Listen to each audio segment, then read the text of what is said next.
The last time that I upgraded my main camera body was 5 years ago with the Nikon Z6.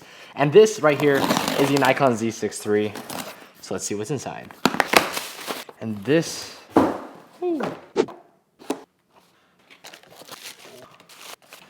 the brand new Nikon Z6 III. Let's go out and shoot with it.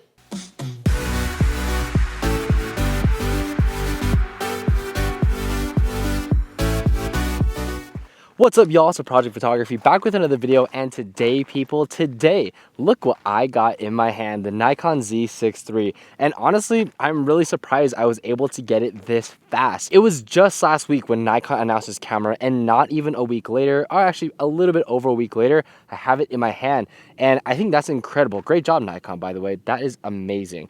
But I'm so excited to test it here at the Los Angeles National Forest. And I think this would be a great opportunity to test a lot of these features out, especially something like pixel shift, where we're gonna have more stationary subjects to get higher megapixel images, and the mountains don't move. So I think this is an amazing place to go ahead and test out features like that. We're gonna get very high contrast scenes. I mean, if you just take a look at behind me, I mean, that is as high contrast as it gets. And I think this is an amazing place to testing the dynamic range in particular. And it's a beautiful day out here in Southern California. So we're getting some really nice lighting. And in the couple of hours that I've had to test around and play with this camera, and it's literally only been a couple of hours because I just received this camera today, there's a couple things that I really wanted to note. First of all, the Z6 III is larger than the Z6. For me, my Shimoda Action X30 is tailor-made for my Z6, and this had a little bit of trouble fitting inside of it. And I think this is not necessarily a bad thing. For example, I think something that I like about it is actually that the grip is a little bit larger. It fits a little more comfortably in my hand. And when it comes to the bottom part of this grip, usually with the original Z6, my pinky finger would kind of just like dangle off of it really awkwardly. But with the Z6 III, this is not an issue at all.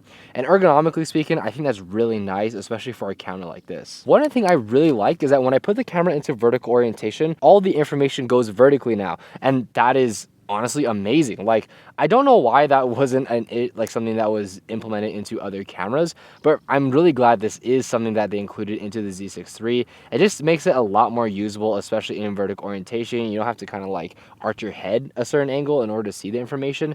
Not an issue at all here. Great addition, Nikon, for the Z6 III. But yeah, that's all I'm going to give you guys for now. Stay tuned for the first impressions. That's going to be coming next week, and the review should be coming a few weeks later. But today we are really focusing on capturing this beautiful landscape. For now, we're just going to be chilling out here, waiting for the sun to go down because we have roughly like an hour and a half until sunset. But yeah, enjoy the B-roll.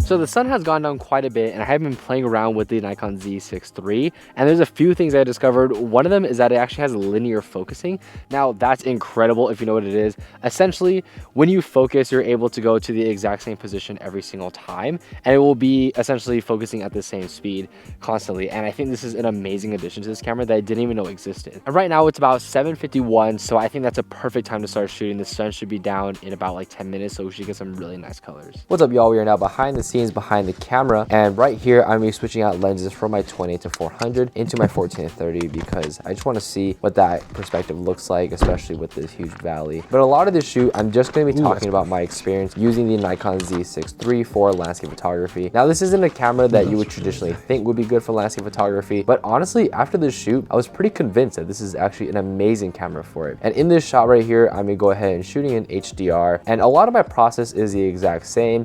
I think that's one thing that's really nice, going from something like a Z6 to a Z6 III. Right here, we're capturing that HDR. and you can see the sun is in the back. And with this HDR, we're really able to bring back a lot of those shadows. And one thing I kind of noticed is that I felt like a lot of these images were much cleaner than my Z6, even in these HDR formats. So that's something definitely to note here. Then I kind of realized that I think it makes a lot more sense to go ahead and use the 28-400, especially because we're in the mountains. A lot of those subject matters are going to be a lot farther away. So using the 28-400 is just going to make a lot more sense here. So go ahead and switch it out. go ahead and put the camera back onto the tripod. And right here, again, we're going to be trying to capture another HDR, but we're going to be zooming in a lot more. I really like this light beam that's kind of coming through here. And one thing that I really liked about the Z6 III is that the layout is pretty much the same. So I didn't really have to finagle too much with the camera itself to get great photos. So HDR here, capturing those different exposures. I think it's just amazing the way the light kind of shines onto this mountain peak right here. And that's something amazing about this time of day to shoot, especially during sunset. But something else I want to note about the Z6 III is that it's just a much nicer camera to use overall. I mean, there's just so many miscellaneous features that I really like. As you can see on this screen, the horizon leveler is a lot smaller than the Z6. The Z6 originally had a very circular horizon leveler and it took up a lot of the screen, whereas this one is pretty much just a line, and you can use those green lines vertically and horizontally to see if your photo is actually in line with the horizon. And this photo right here, absolutely in love with it. A little bit wider of an image with the 20-400, but I think that's why it's so nice to be able to have that flexible focal range. But having that horizon leveler be so much smaller just means that I can focus more on the compositions. I'll be much less distracted, and even in vertical orientation, we're still able to get the horizon level. And I think just small changes like that really make the Nikon Z6 III a much more usable camera overall for landscape photography. Sometimes it's not always about the specs, but rather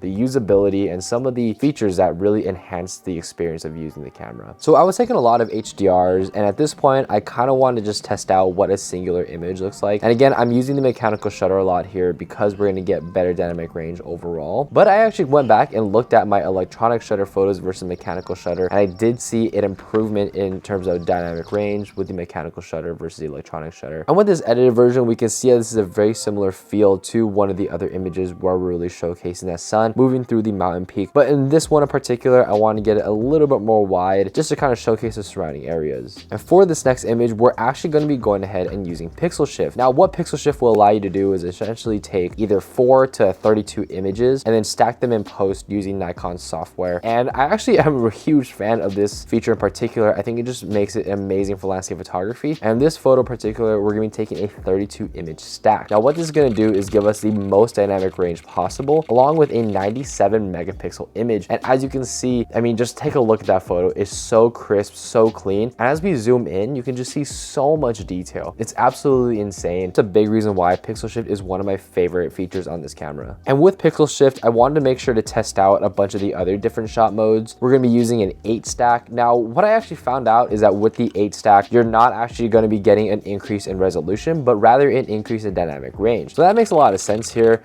I mean, it would be kind of cool to get like different resolutions, like a 47 megapixel image, but no, just a 97 and then the 24. But as we can see, the image just looks really clean, especially in those shadows. We're able to bring it back and retain a lot of that detail. We're going to be putting our camera into vertical orientation. And one thing I love about the Z6 III is the fact that when we put our camera into vertical orientation, we are able to see our information vertically. Now that is just like another minor thing, but again, it just makes such a big difference in the terms of the usability for the Z6 III. Right here though, we're taking a 16 image shot. And I think this is really cool because we're still able to get 97 megapixels, not as good dynamic range as 32, but still, this is a lot of dynamic range to work with, and we're getting a ton of resolution in the image. And this is the final image that we take of the day. And honestly, we took a lot of really good photos. I was surprised with how many we were able to take back. But for me in particular, there was 3 main photos that kind of stood out to me. And a lot of them were the pixel shifted images, but that's not the main reason why I chose them. This shot right here was a 32 shot stack, and we get a 97 megapixel photo. I just love the colors on this one in particular, and we just get a really nice composition showcasing the valley. And this image is a lot wider, and this is the HDR, so we're not getting the pixel shifted resolution, but we are getting that increased dynamic range. And it's just such a clean photo. I love that we're able to see some of that light coming in on the right hand side. And this composition is a little bit similar, but again, I'm just loving those colors right there. And we are getting that 8 stacked image, so we are having that nice increase in resolution. But what was your guys' favorite image of this shoot? These are my 3 favorite in particular, so let me know down in the comment section down below. We just got done shooting, and man, I think we actually took some really good photos.